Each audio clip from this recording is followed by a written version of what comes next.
तो आप सभी का स्वागत है मेरे यूट्यूब चैनल पे। इस वीडियो में हम आज देखेंगे मध्य प्रदेश की नदियों के बारे में देखेंगे। ये हमारी इस मध्य प्रदेश की सीरीज़ की आई थिंक 5वीं क्लास है ये। इसके पहले हम 4 क्लासेस कर चुके हैं जिनकी लिंक मैं डिस्क्रिप्शन में दे दूँगा। आप वो क्लास अटेंड कीजिए, तब आपका शेड्यूल जो है पूरा वो लिंक बनेगी आपकी। ठीक है, तो चलो बिना टाइम वेस्ट करे हम स्टार्ट करते हैं मध्य प्रदेश की नदियों के बारे में। के ये जो बारे में जो एक कॉन्सेप्ट है नदी तंत्र और अफवाह तंत्र, उसके बारे में हम थोड़ा सा देख लेते हैं कि क्या होता है ये चीज़, है ना। चलिए सबसे पहले हम देख लेते हैं नदी तंत्र। नदी तंत्र किसको बोलते हैं? नदी तंत्र वो होता है जो एक मुख्य नदी होती है ना। एक मुख्य नदी बहती है और उसके अंदर अन्य सहायक नदियाँ मिल जाती है। ये मुख्य नदी ना तो किसी नदी की सहायक नदी होती है और ना ही किसी अन्य नदी में मिलती है, ये सीधे सागर में जाके मिल जाती है। ठीक है, इसी को नदी तंत्र कहते हैं। ये एक मुख्य नदी है, अन्य सहायक नदियों का मिलकर ये बहना नदी तंत्र कहलाता है। नदी तंत्र का नाम स्वतंत्र नदी के नाम पर दिया जाता है। जो नदी तंत्र जो रिवर सिस्टम होता है वो जैसे गंगा रिवर सिस्टम, आपकी सिंधु रिवर सिस्टम, है ना। ये कैसे दिया इनका नाम? तो जो मुख्य नदी होती है, जो मेन नदी होती है, उसके नाम पे इसका रिवर सिस्टम का नाम दिया जाता है, जो किसी अन्य नदी की सहायक नदी नहीं है, ऐसे इनका नाम दिया जाता है और इसको रिवर सिस्टम बोलते हैं। अब देखिए अफवाह तंत्र। अफवाह तंत्र क्या कहलाता है? जिस इलाके में यह नदियाँ बहती है वह इलाका अफवाह तंत्र कहलाता है। कैसे? जैसे कि एक नदी बह रही है, मान लो गंगा बह रही है, इसमें आपकी चंबल मिल रही है, आपकी सोन मिल रही है, आपकी यमुना मिल रही है इसमें, है ना। अन्य नदियाँ, बहुत सारी नदियाँ मिल रही है इसमें। तो ये क्या होगा, ये मेन नदी है, ये तो हो गया, इसका नाम हो गया, इसके नाम से हो जाएगी। और ये जो पूरा इलाका है, जो इतना इतना इलाका है, ये इसको हम बोलते हैं अफवाह तंत्र, ड्रेनेज सिस्टम इंग्लिश में। ठीक है, आगे होगा आई थिंक समझ में आपको। इसके अलावा और भी है इसमें सब जानने के लिए, पर आज हम ये नहीं पढ़ेंगे। तो थोड़ा सा हल्का सा मैं स्टार्टिंग आपको मैंने क्लियर कर दी कि बोलते क्या है। ये मैं आपको नदी तंत्र और अफवाह तंत्र आगे की क्लासेस में पढ़ाऊंगा, जब सीरियल से इसका नंबर आएगा तब मैं पढ़ाऊँगा। सबसे पहले हम देखते हैं नर्मदा नदी। नर्मदा नदी के बारे में हम देखते हैं। नर्मदा नदी हमारे मध्य प्रदेश की सबसे बड़ी नदी है ना, बिगेस्ट रिवर ऑफ MP। ये हमको सब पता है। थोड़ा सा मैप देख लीजिए आप, मैप में थोड़ा सा अच्छा समझ में आ जाएगा आपको। मैंने मैप से इसमें अच्छा समझाया, मैं नोट्स से मैंने फ़ोटो क्लिक करके मैंने इसमें डाली है ताकि आपको अच्छे समझ में आए। नर्मदा नदी का उद्गम जो होता है वो यहाँ अनूपपुर ज़िले से होता है। अनूपपुर ज़िले के पुष्पराज तहसील के अमरकंटक कस्बा है, एक अमरकंटक नाम का कस्बा है। कस्बा मतलब ऐसा जो ना तो पूरी तरह से शहर है ना पूरी तरह से गाँव है। ठीक है, मतलब सेमी डेवलप्ड एरिया। मेकाल पर्वत है एक वहाँ पर, जिसमें कुंड है रेवा या नर्मदा या रेवा नाम का एक कुंड है। ठीक है, वहाँ से नर्मदा नदी का उद्गम हुआ है। नर्मदा नदी यहाँ से होते हुए पश्चिम की ओर बहती हुई गुजरात से होते हुए अरब सागर में खंबात की खाड़ी मिल जाती है। ठीक है, ये होशंगाबाद वगैरह होते हुए इधर से ये सीधे खंबात की खाड़ी में मिल जाती है। इसकी जो टोटल जो लंबाई है वो है 1312 किलोमीटर। दिख रही होगी आपको स्मॉल लेटर्स में। थोड़ा सा वीडियो की क्वालिटी थोड़ी सी अच्छी बढ़ा लीजिए तो आपको सब दिख जाएगा इसमें। ठीक है, यहाँ पर आपको दिख रहा होगा 1312 किलोमीटर इसकी क्या है लंबाई है, पूरी टोटल लंबाई, जहाँ से शुरू हुई जहाँ से ख़त्म हुई। और मध्य प्रदेश में इसकी लंबाई क्या है 1077 किलोमीटर, 1077 किलोमीटर, ये इसकी मध्य प्रदेश में लंबाई है। ठीक है, अब यहीं पर इसी मैप में मैंने एक और नदी बना दी है, ताप्ती नदी। बड़ी बड़ी नदी हम पहले देखेंगे, छोटी मोटी नदी हम बाद में देखेंगे, जो वन लाइनर फैक्ट होता है। इनके बारे में ज़्यादा पूछा नहीं जाता है फैक्ट। बड़ी नदियों के बारे में फैक्ट भी ज़्यादा होते हैं तो पूछना भी आसान होता है किसी भी एग्जामिनर के लिए। ताप्ती नदी जो है वो आपके बैतूल ज़िले के मुल्ताई नामक एक जगह है, बैतूल ज़िले के मुल्ताई नामक जगह, वहाँ से निकलती है और ये पश्चिम में बहती हुई ये भी अरब सागर खंबात की खाड़ी में मिल जाती है। इसकी जो लंबाई है 724 किलोमीटर लंबाई है। अगर आपको लिखना है नोट्स तो आप पॉज करके लिखते जाइए, मेरे साथ में बोलता जा रहा हूँ लिखते जाइए, या फिर मैं नीचे प्रिंटेड भी लिखा हुआ है वहाँ से आप देख के लिख सकते हैं। तो ये ताप्ती नदी 724 किलोमीटर इसकी लंबाई है। नेक्स्ट देखिए आगे, इसके थोड़े बहुत फैक्ट देख लेते हैं अपन। नर्मदा नदी का पुराना नाम जो है, इसके अन्य नाम भी है, रेवा और मेकल सुता भी इसको कहते हैं। नर्मदा नदी का नाम रेवा भी है और मेकल सुता भी है। ठीक है, मेकल सुता मतलब मेकल का मतलब होता है आपका ये पुत्री, ठीक है। मेकल का मतलब यहाँ पर क्या है, पुत्री, और मेकल का मतलब यहाँ पर है मेकल मतलब मेकल श्रेणी है, एक मेकल पर्वत है, मान लीजिए मेकल की पुत्री है, ये क्या है, मेकल सुता। इस प्रकार ये क्या है, मेकल की पुत्री है, ठीक है। नेक्स्ट देखिए, यह अनूपपुर जिले के पुष्पपुरा तहसील के अमरकंटक कस्बे में मेकल पर्वत से नर्मदा या रेवा कुंड से निकलती है। जो मैंने मेकल बताया था, है ना, ये जो मेकल है ना, मेकल पर्वत है ये, तो मेकल से निकलने की मतलब मेकल की पुत्री है ये, सुता मतलब पुत्री। ये तो मैंने आपको मैप में बता दिया था कि पुष्पपुरा तहसील है, अनूपपुर जिले की पुष्पपुरा तहसील का अमरकंटक एक कस्बा है, वहाँ पे मेकल पर्वत है, मेकल पर्वत के ऊपर कुंड है, या तो नर्मदा कुंड या रेवा कुंड दोनों बोलते हैं उसको, इसलिए इसका नाम अन्य नाम रेवा भी है ना, वहाँ से ये निकलती है। इसकी लगभग 41 नदियाँ सहायक नदियाँ हैं, 41 सहायक नदियाँ हैं इसकी, ये बात याद रखना, ठीक है। तवा नदी नर्मदा नदी की सबसे बड़ी सहायक नदी है। तवा नदी जो होशंगाबाद से निकलती है, वो आपको आगे बताऊँगा मैं, वो इसकी सबसे बड़ी सहायक नदी है। नर्मदा नदी मध्य प्रदेश की सबसे बड़ी नदी है, ठीक है। यह कुल लंबाई इसकी 1312 किलोमीटर है, मध्य प्रदेश में 1077 किलोमीटर है, ये तो मैं बता चुका हूँ ऊपर आपको, ठीक है। मैप से मैं आपको समझाऊंगा और फैक्ट भी वही रहेंगे। यह पश्चिम में गुजरात से होते हुए अरब सागर खंबात की खाड़ी में मिलती है, ठीक है। अब देख लेते हैं हम ताप्ती नदी। ताप्ती नदी के बारे में मैंने आपको मैप में बता दिया था ऊपर, ठीक है। मैं मैप बताते जाऊँगा, नीचे उसके फैक्ट आपको नोट करवाते जाऊँगा। स्क्रीनशॉट लेके आप या तो खुद नोट कर सकते हैं, या फिर जब मैं पढ़ाता हूँ तो एक दो लाइन एक्स्ट्रा भी बोलता हूँ, तो वो भी आप नोट कर सकते हैं। ताप्ती नदी बैतूल के मुल्ताई से इसका उद्गम होता है। यह अरब सागर में खंबात की खाड़ी में मिल जाती है, ठीक है। इसकी कुल लंबाई 724 किलोमीटर है, लंबाई याद रखना 724 किलोमीटर। सूर्यपुत्री के नाम से भी इसको जाना जाता है। इसका एक और अन्य नाम क्या है, सूर्यपुत्री, ठीक है। नेक्स्ट देखिए चंबल नदी। चंबल नदी का हम थोड़ा सा मैप देख लेते हैं, चंबल नदी का कैसा क्या मैप है। चंबल नदी का जो उद्गम है, ये इंदौर की एक तहसील है महू पे जानापाव पहाड़ी, महू की जो जानापाव पहाड़ी है वहाँ से इसका उद्गम होता है, ठीक है। ये इधर से मंदसौर नीमच होते हुए मध्य प्रदेश और राजस्थान की बाउंड्री बनाते हुए यूपी में इटावा के पास यमुना नदी में मिल जाती है। ये ऊपर नदी कौन सी है, यमुना नदी आ रही है, ठीक है। तो ये यमुना नदी में मिल जाती है। इसकी लंबाई कितनी है, चंबल नदी की 960 किलोमीटर लंबाई है इसकी, ठीक है। चलिए अभी इसके फैक्ट और नीचे देखेंगे हम। यहाँ डायग्राम में जो समझ में आ रहा है वो मैं आपको बता रहा हूँ। इंदौर से काकरी बल्डी पहाड़ी है, इंदौर के पास में एक और, वहाँ से आपकी एक और नदी निकलती है जिसका नाम है शिप्रा। इसका नाम क्या है, शिप्रा नदी। शिप्रा नदी इंदौर की काकरी बल्डी पहाड़ी से निकलते हुए मंदसौर में आपकी चंबल नदी में मिल जाती है। कहाँ पर, मंदसौर ज़िले में चंबल नदी में इसका मिल जाती है। इसकी टोटल लंबाई कितनी है, 195 किलोमीटर। शिप्रा नदी की जो टोटल लंबाई है वो है 195 किलोमीटर, ठीक है। इसी शिप्रा नदी के किनारे उज्जैन शहर बसा हुआ है, जहाँ पर आपको सबको पता हो, यहाँ पर कुंभ का मेला लगता है, सॉरी सिंहस्थ का मेला बोलते हैं इसको, सिंहस्थ का मेला लगता है यहाँ पर, है ना। और यहाँ पर महाकालेश्वर ज्योतिर्लिंग भी है, ठीक है, उज्जैन में। शिप्रा के किनारे जब समुद्र मंथन में से जब वो रत्न निकले थे, तो उसमें से क्या है, जब असुरों में और देवताओं में जब युद्ध हुआ था, कि बंटवारा हुआ था, बंटवारा के दौरान युद्ध हो गया था, तो जो अमृत का कलश है, अमृत के कलश के कुछ छींटे शिप्रा नदी में गिर गए थे, ऐसी मतलब मान्यता है यहाँ की। तो इसके किनारे वो सिंहस्थ का मेला लगता है, इसलिए थोड़े फैक्ट देख लीजिए आप इसके चंबल नदी के। इंदौर, इसका उद्गम इंदौर ज़िले के महू तहसील के जानापाव से हुआ है। किसका उद्गम लिखा है ना ऊपर, चंबल नदी का, ठीक है। चंबल नदी का चल रहा है, ये लिखना भूल गया ऊपर, यहाँ पे चंबल नदी का चल रहा है, ठीक है। कंफ्यूज मत होना किसका पढ़ा रहे हैं सर, क्योंकि दो नदी थी ऊपर, मैंने दोनों का बता दिया, यहाँ पे मैं लिख देता हूँ चंबल नदी। चंबल नदी का उद्गम इंदौर की महू तहसील के जानापाव से हुआ है। जानापाव वह जगह है जहाँ पर भगवान परशुराम का जन्म हुआ था, ठीक है। जानापाव में परशुराम जी भगवान का जन्म हुआ था वहाँ पर। इसकी कुल लंबाई 965 किलोमीटर है। चंबल नदी की जो लंबाई है वो 965 किलोमीटर लंबी है। यह राजस्थान होती हुई उत्तर प्रदेश में इटावा के पास यमुना नदी में मिल जाती है।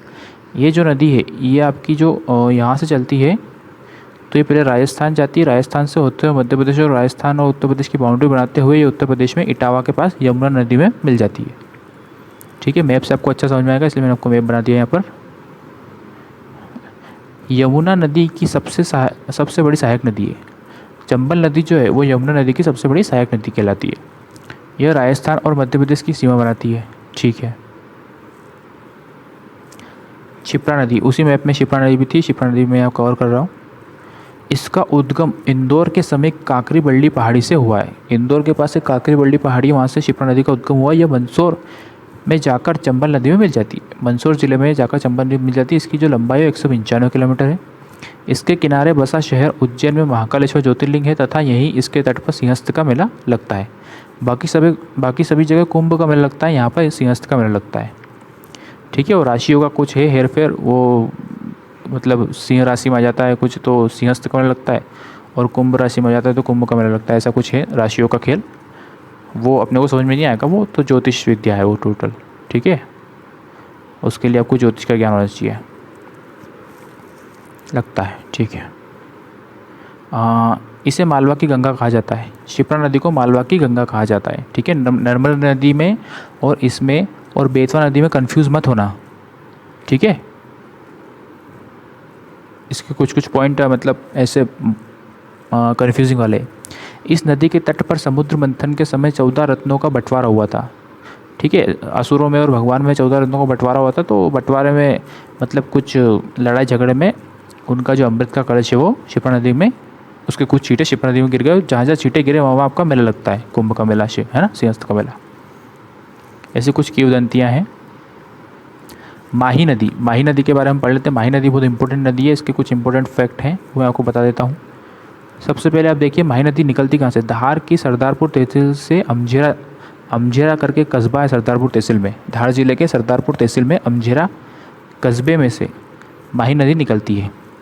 ये जो माही नदी यहाँ से निकलती है ये पहले राजस्थान होते हुए फिर गुजरात में आती है, फिर गुजरात से होते हुए खंबात की खाड़ी में चली जाती है। माही नदी की जो लंबाई है वो 583 किलोमीटर है। माही नदी जो कर्क रेखा जो गुजरती है उसको 2 बार काटती है। एक बार यहाँ से निकलती है तब काटती है, एक बार जब पलट के आती है तब काटती है। ठीक है, जो एकमात्र नदी है। ठीक है ना, तो ये कुछ उसका इम्पोर्टेंट फैक्ट है। इसके बाद आपकी काली सिंध नदी जो देवास के बागली के अमोदिया से, ठीक है, देवास जिले के बागली गांव के अमोदिया से एक नदी निकलती है, इसका नाम काली सिंध है। ये नदी सीधी आपके यहाँ से होते हुए चंबल राजस्थान के नोनेरा में, राजस्थान में एक जगह है नोनेरा, वहाँ पर चंबल नदी में ये मिल जाती है। इसकी लंबाई 150 किलोमीटर है, 150 किलोमीटर इसकी लंबाई है। ठीक है, अब इन दोनों का नीचे फैक्ट देख लेते हैं हम।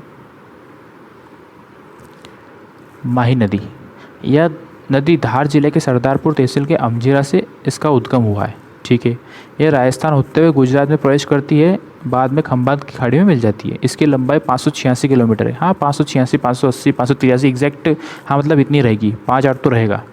यह कर्क रेखा को 2 बार काटती है, जो कि विश्व में एकमात्र नदी है। विश्व की एकमात्र नदी है जो कर्क रेखा को 2 बार काटती है। ठीक है, नेक्स्ट देखिए काली सिंध नदी का फैक्ट देख लेते हैं हम। देवास के बागली के अमोदिया से इसका उद्गम होता है काली सिंध नदी का। इसकी लंबाई 150 किलोमीटर है। ठीक है, राजस्थान के नोनेरा में चंबल नदी में मिल जाती है। राजस्थान में एक नोनेरा जगह है जहाँ चंबल नदी में ये मिल जाती है। चंबल नदी की सहायक नदी है। ठीक है, चंबल नदी में मिलेगी तो चंबल नदी की सहायक नदी तो होगी सही। मैं भी क्या क्या लिख देता हूँ। बेतवा नदी के कुछ पॉइंट इंपॉर्टेंट हैं जो मैं बता रहा था आपको, कंफ्यूज होने वाली बात क्षिप्रा में, बेतवा में और नर्मदा में, तो वो मैं यहाँ बताऊँगा आपको। थोड़ा सा मैप देख लीजिए आप, मैप में आपको थोड़ा समझ में आ जाएगा इसका मैप कैसा क्या। ठीक है, अब ठीक है, हाँ ठीक है। सबसे प्रथम इसका बेतवा नदी का उद्गम देख लेते हैं। बेतवा नदी का जो उद्गम है वो रायसेन के कुमरा गांव से इसका उद्गम हुआ है। रायसेन के कुमरा गांव से इसका उद्गम हुआ है। ये 480 किलोमीटर लंबी है। ठीक है, ये यहाँ पर अशोकनगर और टीकमगढ़ निवाड़ी से होते हुए यूपी में हमीरपुर करके जगह है, यहाँ पर ये यमुना नदी में मिल जाती है। ठीक है,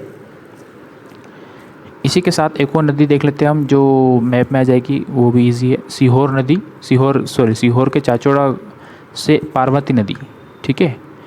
पार्वती नदी का जो उद्गम है वो सीहोर के चाचौड़ा से होता है, जो सीधी यहाँ पर आपके होते हुए राजस्थान में करिया घाट करके एक जगह है राजस्थान में, करिया घाट। ये जगह का नाम याद रखना है ना, हमीरपुर और ये करिया घाट और ये इटावा वगैरह सब याद रखना है हमको, ताकि क्लिक हो जाए। तो इसका उसमें मत कर देना, 2-3 बार रिवाइज करोगे, एमसीक्यूज़ करोगे। मैं एमसीक्यूज़ भी बनाऊंगा, इसके लिंक आपको डिस्क्रिप्शन में दे दूंगा मैं, तो एमसीक्यूज़ करोगे तो ऑटोमेटिक सब क्लियर हो जाएगा, ठीक है।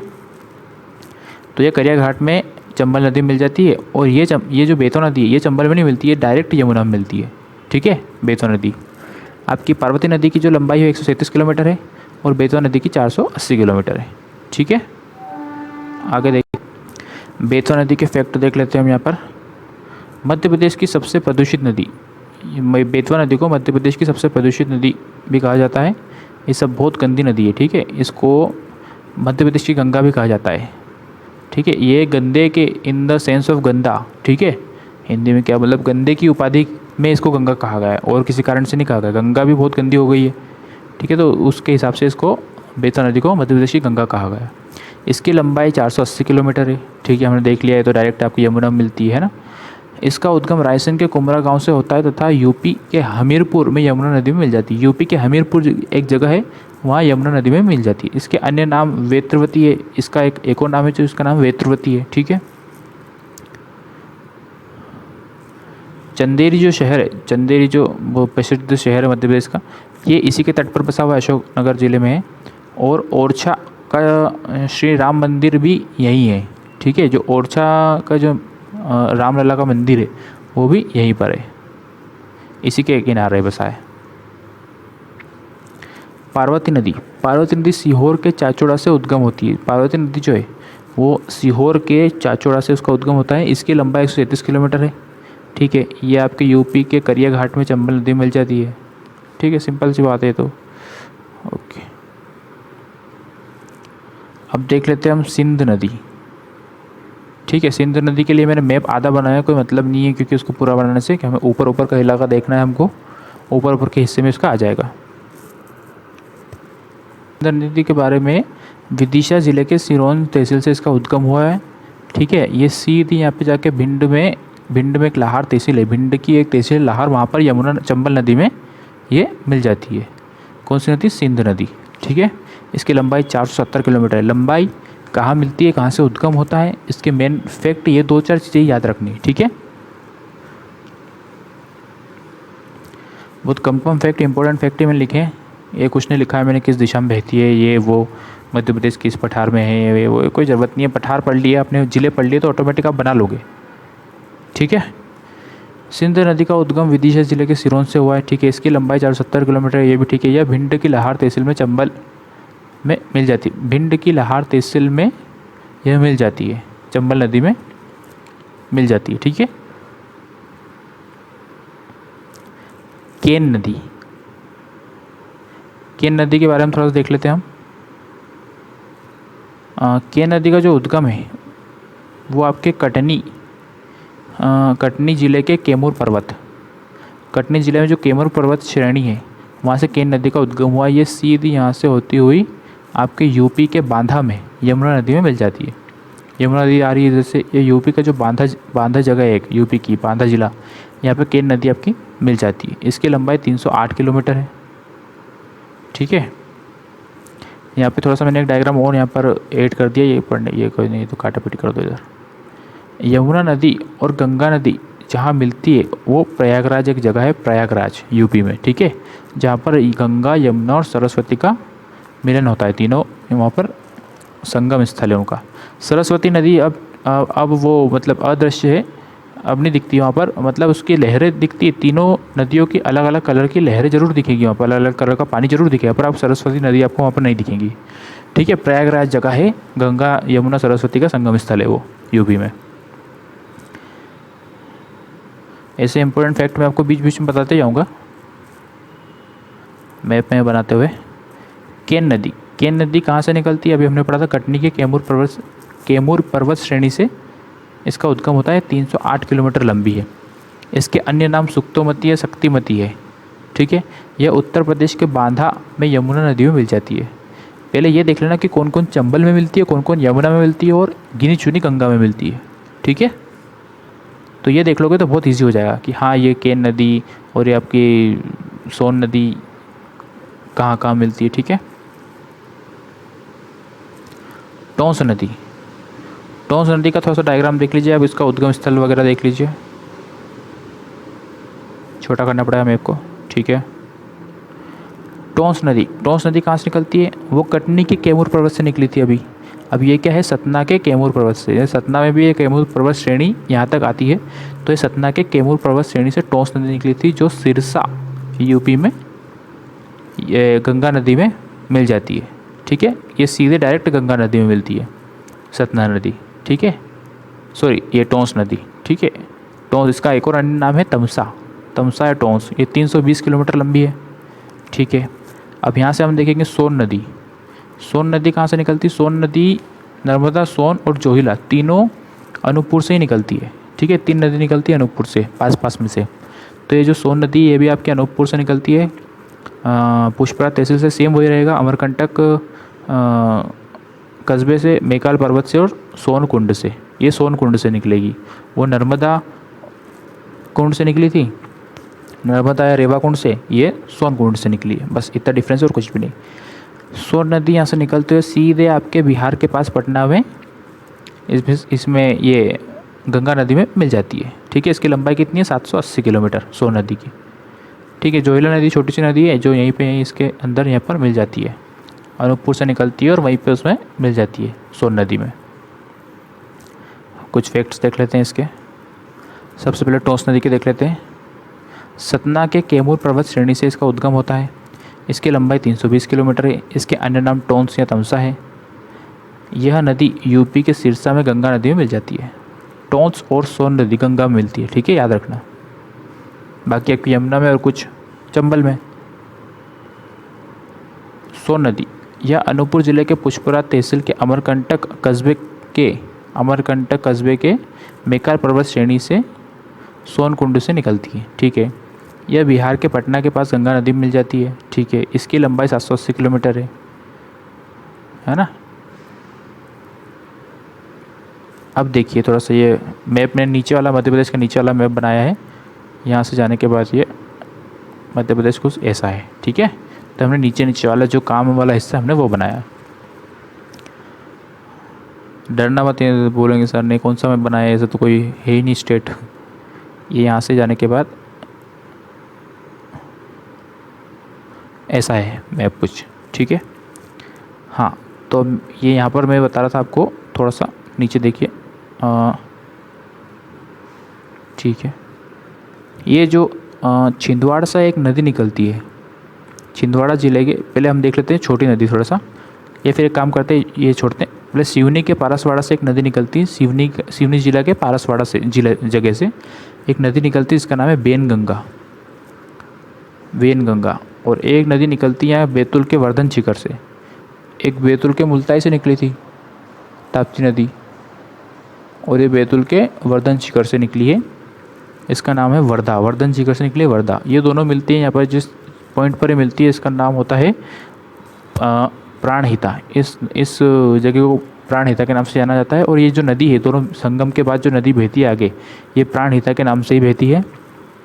ठीक है, और ये आगे जाके गोदावरी नदी में मिल जाती है। और किस जगह मिलती है, सिरोंचा, महाराष्ट्र स्टेट में सिरोंचा जगह पर ये मिल जाती है। ठीक है, यहाँ तक। इसके बाद छिंदवाड़ा ज़िले के अमरवाड़ा एक जगह है, यहाँ पे शक्कर नदी, ठीक है, यहाँ पे शक्कर नदी छोटी सी निकलती है, वो सीधे नर्मदा में जाके मिल जाती है। इसकी 161 किलोमीटर लंबाई है, इसलिए शायद नर्मदा का पानी मीठा होता है कि नहीं।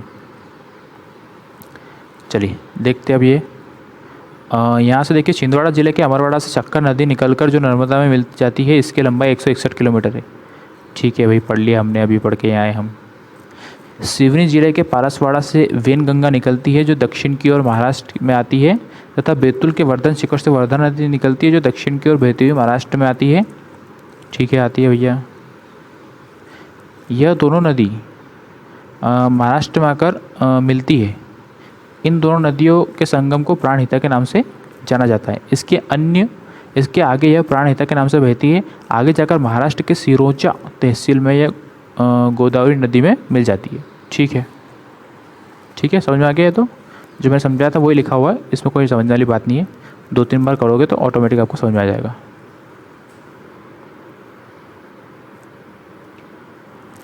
अब ये तवा नदी देख लेते हैं। होशंगाबाद ज़िले से एक निकलती है नदी तवा, जो नर्मदा नदी की सबसे बड़ी है, बिगेस्ट सहायक नदी है।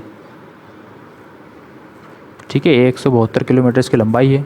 ठीक है, इसमें तो कुछ जानने वाली बात है नहीं, यह नर्मदा सबसे बड़ी नदी है। ठीक है, आज के इस लेक्चर में बस इतना ही था। अगर आपको वीडियो अच्छी लगी हो तो प्लीज़ हमारे चैनल को लाइक करें, शेयर करें, सब्सक्राइब भी करें।